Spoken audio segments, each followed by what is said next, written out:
Hello, family. Thank you for coming over to the house tonight.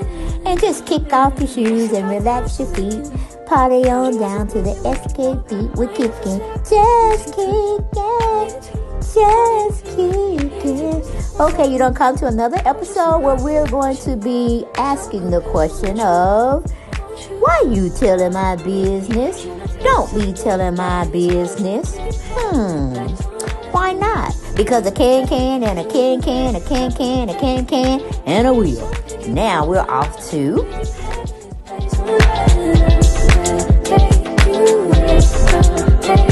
Family, thank you for coming over to the house. Thank you for spending time with me. Oh, that's always greatly appreciated. You could be anywhere else, okay? You could be anywhere else, but you chose to be here with me. So we're basically going to be talking about the interview that KandiBurruss Tucker had did with the Shade Room, and let's just get right on into it. Why don't we? Back would enhance the ATL cast more. Phaedra or Nene? Nene, really? Over Phaedra? Yeah, like no, over Phaedra, considering you and Phaedra's. Oh, I wouldn't be there if Phaedra was there. So that's not even a question. What would it take for you to film with Phaedra? Oh, we're not gonna be no, over Phaedra, considering you and Phaedra. Yeah. Whose comeback would enhance the ATL cast more? Phaedra or Nene? Nene, really? Over Phaedra? Yeah, like no, over Phaedra, considering you and Phaedra's. Oh, I wouldn't be there if Phaedra was there. So that's not even a question. What would it take for you to film with Phaedra? Oh, we're not gonna be filming together.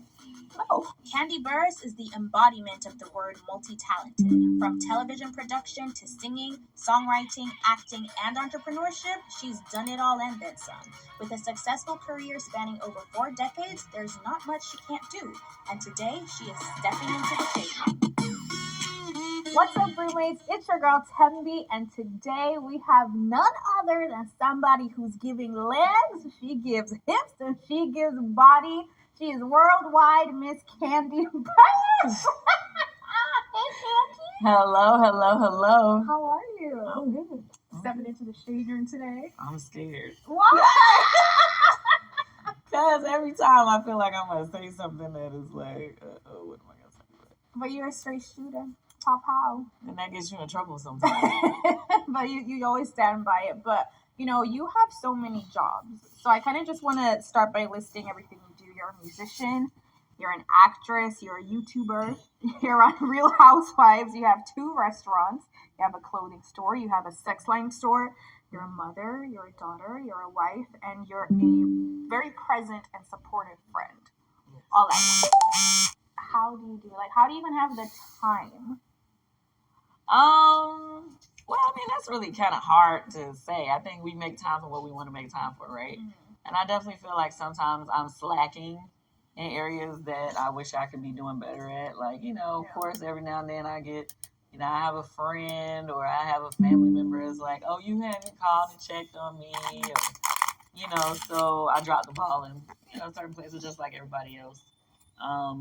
But as far as like the work things that I want to do, it's just kind of like, I just feel like you just got to go hard and go home and the things you want. Yeah. You know, I mean, I guess I'm really kind of like a part of Team No Sleep for real. So what would you say is your passion out of all those things, like outside of being a mother? I mean, I feel like it changes depending on the day. Okay. Like, I really, really love acting.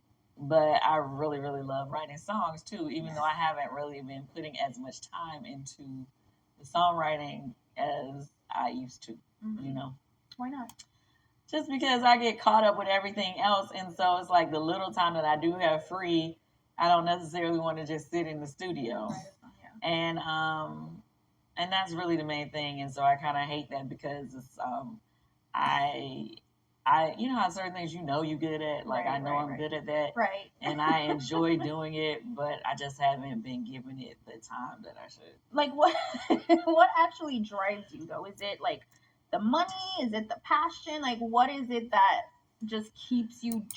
It's the money. But who can blame her? She wants to have it all, and you know she needs to do it before she gets 60 or 55. 'Cause honey, things just start to slow all the way down. we don't seem to have the gusto to be moving, doing all these different projects and stuff. So I'm happy for her. Yeah, get it while you're young, honey. Get it, get it, get it. Trying out different businesses, going, and it is the accomplishments for me. And I know everybody has their own thing, right? Some people are like, "Oh, I want to have this amount of money. I want to have this." I'll do certain things that don't even come with that much of a check, just because I want to be able to say I did it and I conquered it. Yeah. You know what I mean? Like, I want to make. Yeah, we know you're very competitive, Kandi. Yes, yes, yes. We know it. We know it. And you want to be number one all the time. And that's why, you set yourself up for failure sometimes. If you just take it in the light that you say you're giving it, which is to accomplish, then that's one thing. But when your accomplishments put you up in the set of getting awards and you don't get it, then you get very, you have a disheartening spirit about it, and you're kind of gloomy, and you get into that self-pity party, which we all can enjoy sometimes. We all do it, but we just don't stay in it. And that's what you have to admire about her. She just keeps going on and on, like the Energizer Bunny, I should say. History. Like, I want to be able to say I opened that doorway, and I love being able to open the doorway and like bring and pull all my people up with me. Like, that's a thing for me. I know everybody is. We all trying to make moves as far as people of color trying to do our thing or whatever. But for me, it's always been a thing to where like, we gotta open this lane up. We gonna make this happen. And you do it all. Like, you literally actually do it all, whether it's Broadway, acting, you like everything. Like, what haven't you done that you would like to try? But she can do it because she's an entrepreneur, so she pretty much sets her schedule.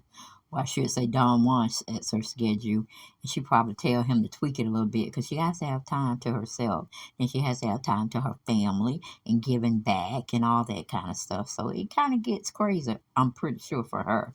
But I think she'd rather stay busy than idle. You know what I'm saying?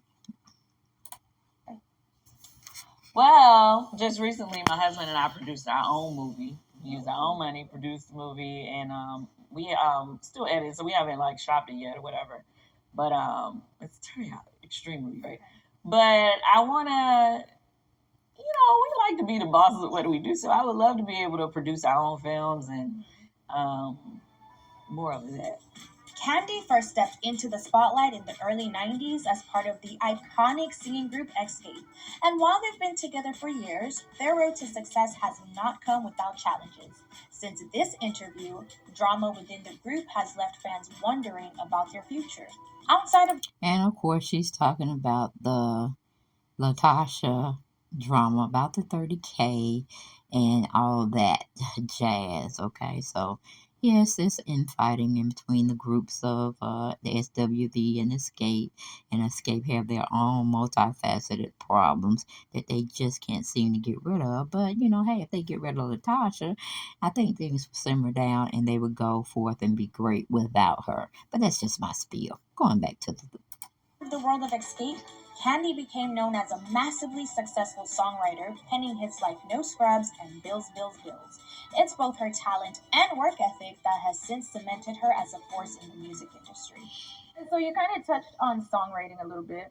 Obviously, you've written one of the best songs of all time, No Scrubs, among others. And it went against another hit song you had, Destiny's Child, Bills, Bills, Bills, at the Grammys in 2000. Can you put into words what that even felt like? That was an amazing feeling. I think people don't even really look at it. For me, I was coming out of my group falling apart at the time that my songwriting career took off. So it was really a lifesaver for me in a situation because I didn't know what I was doing. I didn't know what was like a scrub or wasn't paying your bill. I think people don't even really look at it. For me, I was coming out of my group falling apart at the time that my songwriting career took off. So it was really a lifesaver for me in a situation because I didn't know what I was gonna do next. Yeah. I didn't know what was the next move for me and everything. So when the songwriting started taking off, when I, started writing songs for so many different people, and everybody was like, "Oh, we want you to work on this project or that project," it was like, wow, like it was just an amazing feeling. So to have two songs in the same category, it was just kind of like saying, like, God saying, Right. I got you. Right. You will be all right. Were you dating someone who was like a scrub or wasn't paying your bills? Like what? Even At the time. Yeah. Yeah, I had some inspiration. I did. Yeah. It was, I don't never want to like drag anybody's name like that. He ain't a scrub no more, okay? He's not. But at the time, he gave me some inspiration, A dream person you would love to write for? Ooh. I mean, yeah. I would love to work with Rihanna. I've always said that. I think she has a great ear for picking hits. Yes. So I would love to work with her. Adele. Oh. Her voice is so big. Like, I actually have a song that I feel like she would just kill. Adele, call Kandi, please. Well, I always thought she wrote her own stuff, though, Yeah. so I didn't know if, like, she even was open to collaborations or whatever. But Have your girl group Xscape. yes. So are you guys together? Is everyone together? Not together? like what's That's a going trick on? question. No. It's kind of weird. Like, we come together, like, we are coming together to do, like, promo stuff to promote our show. Mm-hmm. But to be honest, just three of us Right. are doing shows together right now. Okay. So that would be Tamika Scott, Tiny, and myself. I always say Tamika Scott because Right. actually Tiny's real name is Tamika as well. Right. So it's two Tamikas, but it's Tamika Scott, Tiny, and myself. Okay. We've been doing the shows together, and Tasha, I know she's dropping a solo project right now. So she's not in the group. I want to say she's not in the group. It's not like we had an official conversation. Yeah.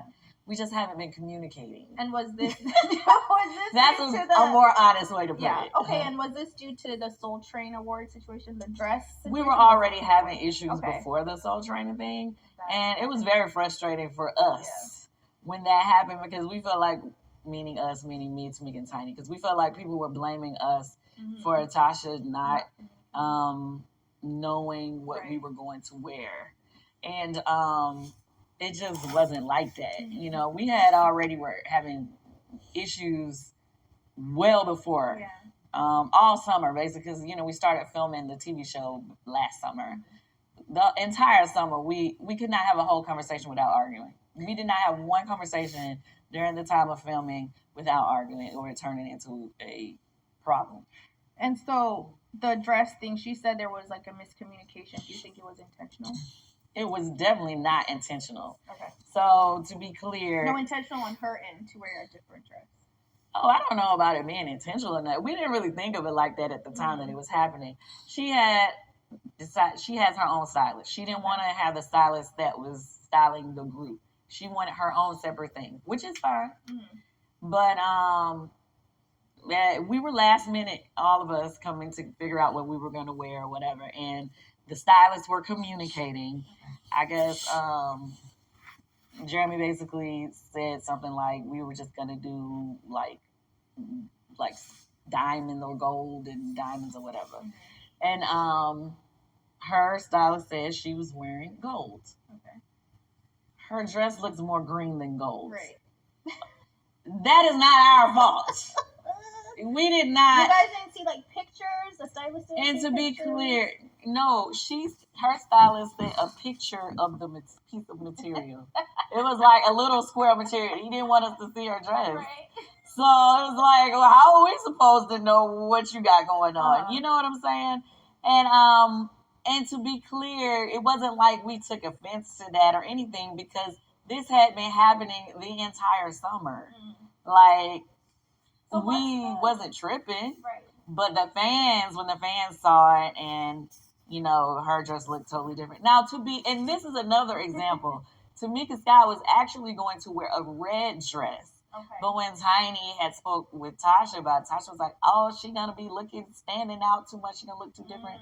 So Jeremy literally made Tamika change her dress from red to, more of like the jewel tone or whatever, silver or whatever. So it's like, right. If we would have known what you had on, then you could have changed it. Right. Like, don't do that. Don't do that. Don't make it seem like we were trying to set you up, because that is not the case. Okay, fair. Speaking of setups, you kind of touched on this a little bit.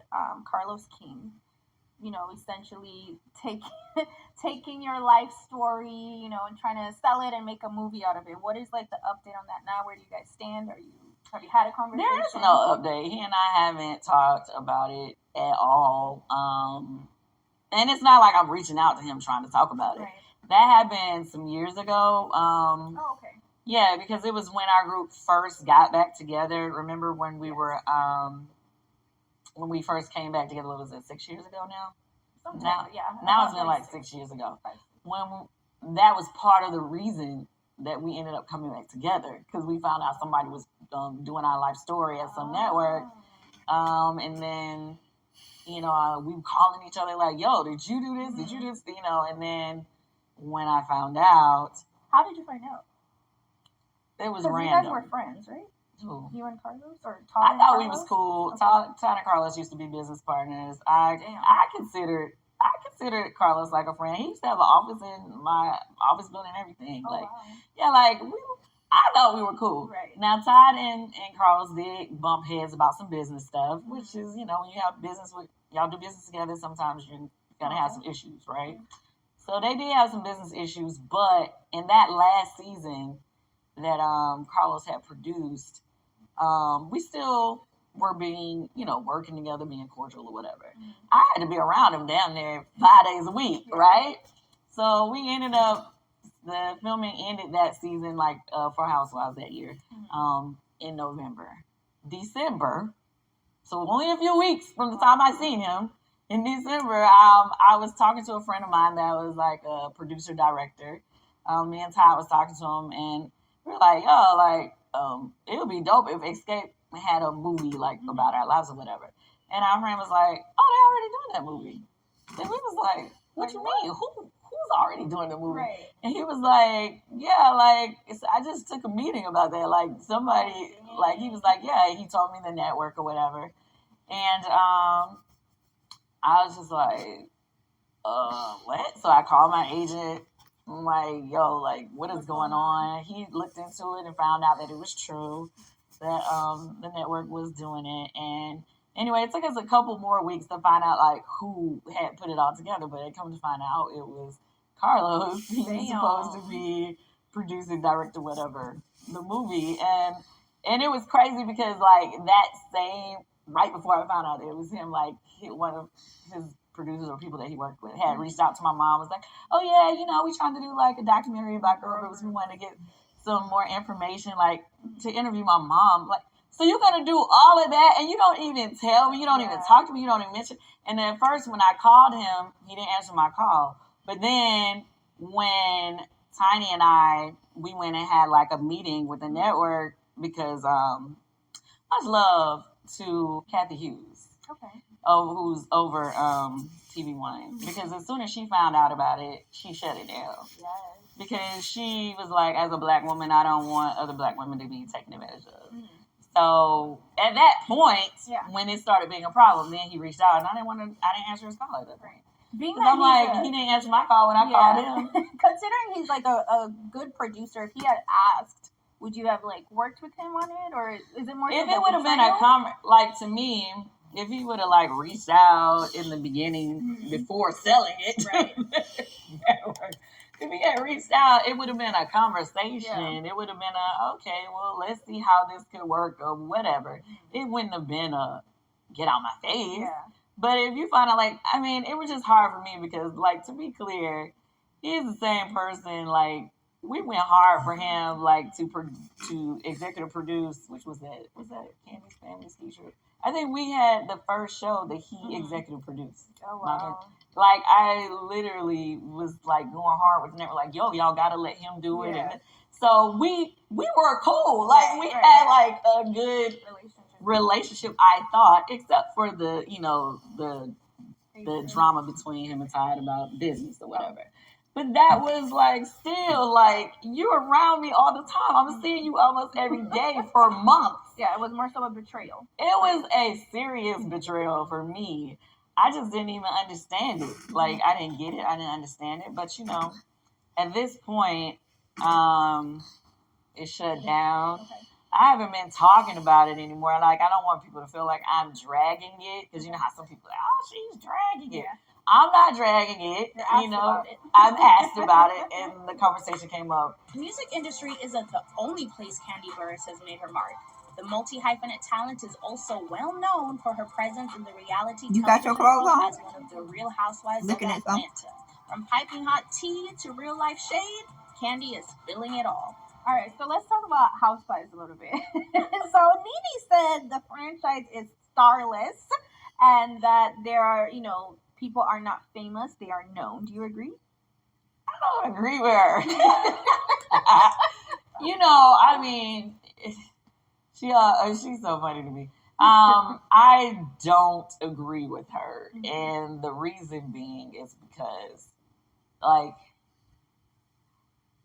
she became a star off of the franchise. Right. You know what I'm saying? Like, so I don't think it's fair for her to make that blanket comment over everybody else. Not to mention that there are certain people who came into this with already having fame or success, meaning myself, Kenya. You know, Thania Ross from Richard Ross, she's a gold medalist. Like, you know, so it's certain people that clearly that could not apply to. But overall, Bravo fans go hard for us. You know what I mean? And the ladies of all the different franchises have definitely, I would say, and this may be wrong, but a lot of people on Bravo or Bravo celebrities are famous than some actual real actors or singers. Like, you put them in the same room and see the people who act, the people who support us, who come up, be like, oh, I watch you, da da da da. It'll be more people that will come to say that to some people from the Housewives franchises than they would other, like, movie stars. Right. So, you know, I can't necessarily agree with it. Do you think it's fair that Robin Dixon, you know, essentially hid a part of her life and took it to her personal situation to, you know, get paid for it? And, you know, in Kenya's situation, and, you know, Robin got like an interview with Andy and all that stuff. And in Kenya's situation, when she didn't want to film with her family or film her wedding, she kind of, you know, got demoted or lost her peach. Mm-hmm. Do you think that's fair? And do you think Robin should be fired? I understand what you're saying about when people make choices, you know, the network and the fans that watch feel like we're obligated to share everything.